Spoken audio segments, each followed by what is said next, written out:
The soft hum of the ceiling fan filled the dimly lit room as I sat on the edge of my bed, staring at the text on my phone screen. Mom's message was short but unsettling. "We need to talk. Come downstairs." My fingers trembled as I locked the phone. My heart pounded in my chest. I had a feeling this wasn't just another casual conversation.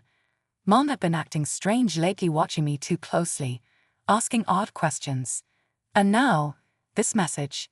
I took a deep breath, trying to shake off the anxiety, and made my way downstairs. The house was unusually quiet. As I stepped into the living room, Mom sat on the couch, a mysterious smile on her face. "Sit down, sweetheart," she said, patting the space next to her. I hesitated but obeyed. Something about her tone sent a chill down my spine. She reached for a small, locked box on the coffee table. My stomach tightened. "I want to make you an offer," she said softly. "An opportunity, really." "What kind of offer?" I asked, my voice barely above a whisper. Mom leaned in, her eyes sharp yet unreadable. "I know about your secret." My blood ran cold. "Though what secret?" I stammered. "The dresses, the makeup, the way you admire yourself in the mirror when you think no one is watching," she said, her voice eerily calm. Panic surged through me. My secret? How did she know? I had been so careful. "You're mistaken," I blurted out. "That's not true." Mom sighed, almost as if she had expected my denial. Then, without another word, she pulled a key from her pocket and unlocked the box. My breath hitched as she lifted the lid and turned the box towards me. Inside, neatly folded, were my dresses, my makeup, my wigs, everything I thought I had hidden so well. My throat tightened. I wanted to speak, to deny, to run, but I couldn't. Mom's eyes softened. "Sweetheart, I don't want to judge you. I just want to talk. But first, I need you to be honest with me." My hands balled into fists. I could hear my heartbeat in my ears. This wasn't how things were supposed to happen. I had a perfectly normal life, a girlfriend who loved me, a future I was working towards. This secret was meant to stay hidden forever. But now, Mom knew. And she had proof. Silence stretched between us. Mom watched me, waiting for a response. My mouth felt dry. My body was frozen, as if trapped between fight and flight. "I don't know what you're talking about." I tried again, forcing my voice to stay steady. "Honey." Mom sighed. "Please, I'm not here to judge you." I glanced at the open box, at my secrets exposed. Each dress, each tube of lipstick, each pair of heels, all of it was supposed to stay hidden. I had spent years making sure of that. But now, the truth was staring me in the face. How? How did you find this?" I finally whispered. Mom gave a small, knowing smile. "A mother knows more than you think." She paused. "But if you really want to know, you left a small clue behind." I frowned. "A clue?" She reached into the box and pulled out something small, something that made my stomach drop. A single pink hairpin. "I found this in the bathroom last week," she said. "At first, I thought it belonged to Emma. But then, I started noticing other things. The way you disappear into your room for hours. The hesitation in your voice when we talk about clothes. The way your eyes light up when you see certain outfits on M2F." I swallowed hard. I had been careless. "So, what now?" I asked, my voice barely above a whisper. Mom tilted her head. "That depends on you." "On me?" She leaned forward, lowering her voice. "I want to make you an offer." I frowned. "What kind of offer?" Mom hesitated, choosing her words carefully. "An opportunity to explore this part of yourself, without fear, without shame." I stiffened. "I don't need to explore anything. This isn't who I am." Mom didn't argue. Instead, she simply placed the pink hairpin on the table between us. "Are you sure?" The question hung in the air, heavy and unspoken. My heart pounded in my chest. Was I sure? Every fiber of my being screamed yes, but deep down, I knew the truth. There was a reason I had been hiding this. A reason why, despite all my fear, I kept coming back to it. But could I really say it out loud? I stared at the pink hairpin on the table. It was so small, so delicate. Yet, in this moment, it felt heavier than anything I had ever carried. Mom's words echoed in my mind. An opportunity to explore this part of yourself, without fear, without shame. I wanted to tell her no, to push the box away, to pretend none of this was happening. But my hands trembled, my heart pounded, because deep down, I knew the truth. What exactly are you offering? I finally asked, my voice barely above a whisper. Mom smiled gently, as if she had been waiting for this question. A chance to be yourself, she said. Just for one night, no secrets, no guilt. I swallowed hard. And if I say no? She shrugged. Then we never speak of this again. A lump formed in my throat. She was giving me a choice, a way out. But was that what I really wanted? Emma can't know about this, I said quickly. Emma won't be home until tomorrow night, Mom assured me. This stays between us. I hesitated. One night, no secrets, no guilt. Was it worth the risk? Mom must have sensed my fear because she reached across the table and took my hand. You don't have to decide now, she said softly. But if you want to do this, I'll be here to help. Help. The idea of not being alone in this, it was almost too much to process. I nodded slowly. Okay. A warm smile spread across her face. Okay. The first step. Later that evening, I stood in front of my bedroom mirror, staring at the reflection that had always felt incomplete. On the bed behind me, Mom had carefully laid out a selection of clothes. A soft lavender blouse, a flowing black skirt, a pair of stockings. Things I had only ever worn in secret. My hands trembled as I reached for the blouse. The fabric was smooth, unfamiliar. Take your time, Mom said gently from the doorway. This is your moment. I nodded, my breath unsteady. As I slipped the blouse over my head, a shiver ran down my spine. The feeling of the fabric against my skin sent a rush of emotions through me: excitement, fear, relief. Next came the skirt. I hesitated before pulling it up over my legs. It felt right. I turned back to the mirror. The person staring back at me was still me, but different, softer, freer. Mom stepped forward, placing a small box on the dresser. I thought you might like these, she said, opening it to reveal makeup. My heart pounded. Makeup. I had never dared to try it before. Would you like some help? She'd asked. I hesitated, then gave a small nod.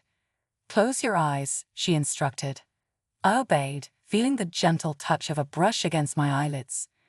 Just a little mascara, she murmured. A touch of lipstick. When I opened my eyes again, I barely recognized myself. This wasn't just a reflection. This was me. The mirror reflected a version of myself I had never fully embraced before. My heart raced as I traced my fingers over the soft fabric of the blouse. The gentle hug of the skirt around my waist sent a thrill through me, one I couldn't quite name. How do you feel? Mom asked softly. I swallowed hard. Different, but also like me. Her smile was warm, understanding. That's because this is you. The part of you you've been afraid to let out. I took a shaky breath, turning slightly to admire my silhouette. Was this really happening? We're not done yet, Mom said, stepping behind me. Hair is important. She picked up a soft brown wig from the bed. I hadn't even noticed it before, and my stomach flipped at the thought. A wig? I asked nervously. She nodded. Just try it. I hesitated, then let her gently place it on my head. As the strands fell around my face, framing my features in a way I had never seen before, something inside me shifted. I looked complete. Wow, I breathed. Mom grinned. That's what I thought. For a few minutes, I just stared, taking it all in. The way my features softened under the touch of makeup, the way the wig transformed my look, the way the clothes felt so natural on me, as if I had always been meant to wear them. And then reality hit. What if someone sees me? I asked suddenly, panic rising in my chest. What if Emma finds out? Mom's expression turned serious. Do you want her to? I shook my head quickly. No, she wouldn't understand. Are you sure? Mom asked gently. I hesitated. Was I?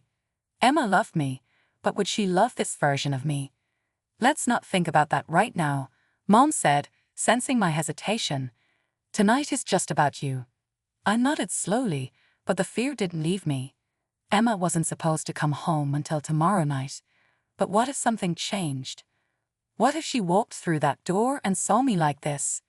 Just one night, I whispered to myself. Just one night.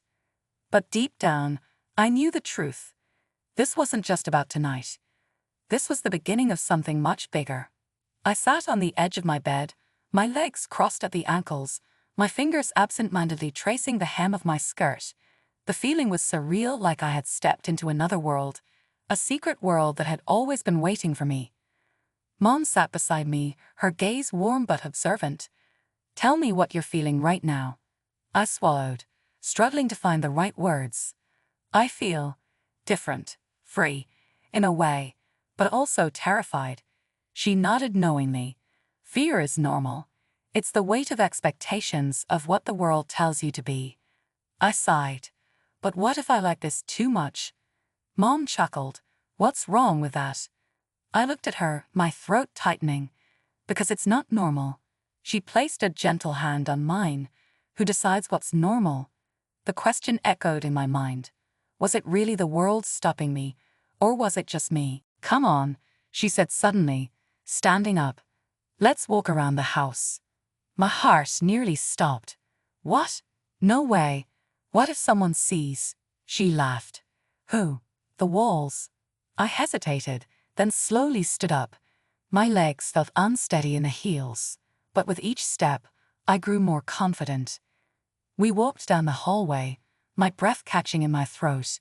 The house felt different, like a stage where I was performing as someone new. Someone? Real. We reached the living room, and I turned toward the large mirror above the fireplace. My reflection caught me off guard. I looked beautiful. For a long moment, I just stared. Mom stood behind me, her hands resting on my shoulders. Do you see it now? I nodded slowly. Yeah, I do. And then, as if fate wanted to remind me of reality, my phone buzzed on the table. I reached for it with trembling fingers and froze when I saw the name on the screen. Emma. My heart pounded. Why was she calling me now? Mom noticed my panic. Answer it, she urged. I hesitated, then slowly swiped to accept the call. Hey, Gabe, I said, trying to keep my voice steady. Emma's voice was rushed. Hey, I just wanted to let you know. My trip ended early. I'm coming home tonight. My stomach dropped. Tonight? I felt the blood drain from my face as I turned to Mom, eyes wide with fear. Emma was coming home. And I was standing here, dressed like this. My heart pounded so hard it felt like my ribs might crack under the pressure. I stared at my phone, Emma's words echoing in my mind. She was coming home tonight. I turned to Mom, my hands shaking. What do I do? Mom stayed calm, her eyes scanning me carefully. Breathe, first. Do you want to hide this from her? Or do you want her to know? I opened my mouth, but no words came out. Did I want Emma to know? The thought terrified me. She had always seen me as her man, strong, reliable, predictable. If she saw me like this, would she still look at me the same way? No, she wouldn't. I grabbed the hem of my dress, panic setting in. I have to change. I have to put everything away before she gets here. Mom folded her arms. Are you sure? I hesitated. What do you mean? She sat on the couch, watching me closely. You've been hiding this for so long. Maybe it's time to stop running. I swallowed hard. But what if she leaves me? Mom sighed. Then she was never meant to stay. Her words hit me like a punch. I wanted to believe Emma loved me, not just the version of me I had carefully built. But love had limits, didn't it? Could she really accept this? I paced the living room, my heels clicking against the wooden floor. No, I'm not ready. I'll tell her someday, but not tonight. Mom nodded, as if she already knew my answer. Then we need to move fast. I dashed toward my bedroom, yanking off the dress as quickly as possible. My hands fumbled with the zipper, my breath coming in short gasps. Why did it feel so much harder to take it off than it was to put it on? I reached for my usual clothes, a plain t-shirt and jeans, but they suddenly felt wrong, heavy, like armor I no longer wanted to wear. The sound of a car pulling into the driveway sent a jolt of panic through me. She's here. I barely had time to grab my wig and makeup wipes before I heard the front door unlock. Emma's voice rang through the house. "Babe, I'm home." My fingers trembled as I stuffed my clothes into a bag, shoving it under the bed. My heart was a drum in my chest. Act normal. Just act normal. I took a deep breath, forced a smile, and walked out of the room. Emma stood in the hallway, her suitcase beside her. Her eyes lit up when she saw me. "Hey, you." She rushed forward and wrapped her arms around me. I hugged her back, but I was stiff, my mind still racing. She pulled back, frowning. "You okay? You look off." I forced a laugh. "Yeah, just tired. Long day." Her eyes narrowed. What were you up to?" My stomach twisted. "Nothing much." And then disaster struck. Emma's eyes flicked past me, and suddenly her expression changed. Confused. Suspicious. I turned, following her gaze. My lipstick. A smudge of pink lipstick was still on the rim of a glass on the coffee table. Oh no. I barely had time to react before Emma's eyes locked onto mine. Her voice was sharp. "Whose lipstick is that?" Panic surged through me. Think. But for the first time in my life, I didn't want to lie. Emma's question hung in the air like a blade, sharp and unrelenting. "Whose lipstick is that?" My throat went dry. 1,000 excuses flashed through my mind, none of them believable. If I said it was Mom's, Emma would ask why she had been here. If I said it was an old stain, she'd test it. If I said nothing, the silence would betray me. I swallowed hard. I can explain." Emma's expression hardened. "Then do it." I glanced toward Mom, hoping for help, but she stayed quiet. This was my moment, my choice. The truth. Could I say it? Emma's eyes were scanning me now, searching for something. Doubt, fear. And then she noticed something else. Her gaze flicked to my neck. Oh no. I felt it before I saw it, the faintest shimmer of glitter from the foundation I had used to cover up my makeup. Emma's brows furrowed. "What's on your skin?" I stepped back. "Nothing."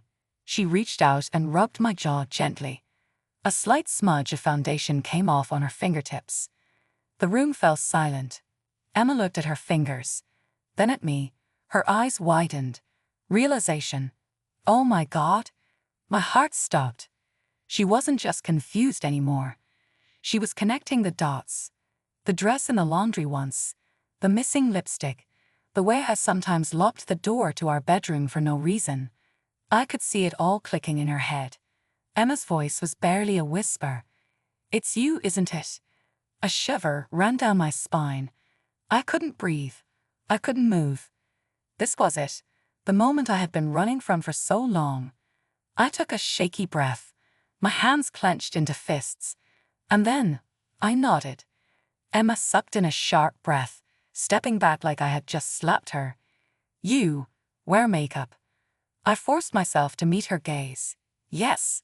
Silence. Emma's lips parted slightly, like she wanted to say something, but nothing came out. Then, slowly, she looked around.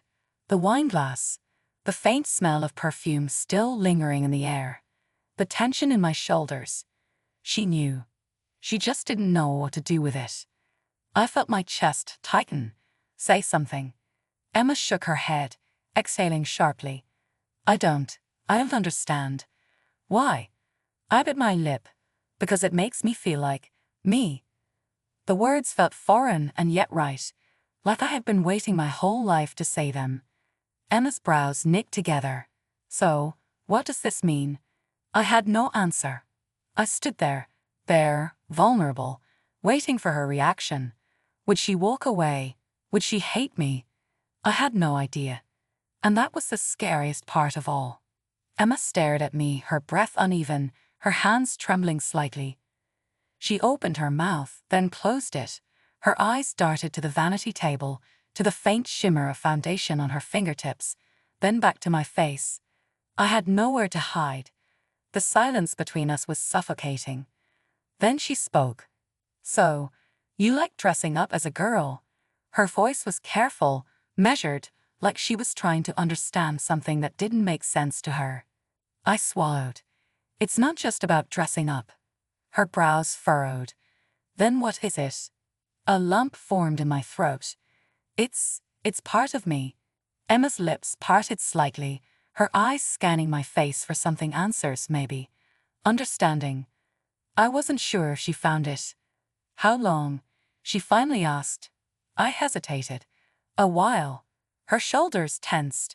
"And you never told me." I looked away. I was scared. Emma let out a sharp breath, stepping back. "Scared of what?" I met her gaze. "Losing you." The words hung between us, heavy and fragile. Emma's expression softened just a little, but the confusion was still there. The uncertainty. "I don't know what to say," she admitted. "I don't know what to think." I nodded slowly. "I get it." She crossed her arms, looking at me as if she was seeing me for the first time. Then, she did something I didn't expect. She reached out and touched my wrist. Gently. I shivered at the contact. Her voice was softer now. "Is this who you are?" I hesitated, then nodded. "Yes." Emma inhaled deeply, running a hand through her hair. "I need time." My heart clenched. Time. That could mean anything. Would she leave? Would she try to accept it? I didn't know. And before I could ask, she turned and walked toward the door. I took a shaky step forward. "Emma," she paused, her hand on the doorknob. Then, without turning around, she whispered, "I love you, but I don't know if I can handle this." And then she was gone. The door clicked shut. And just like that, I was alone,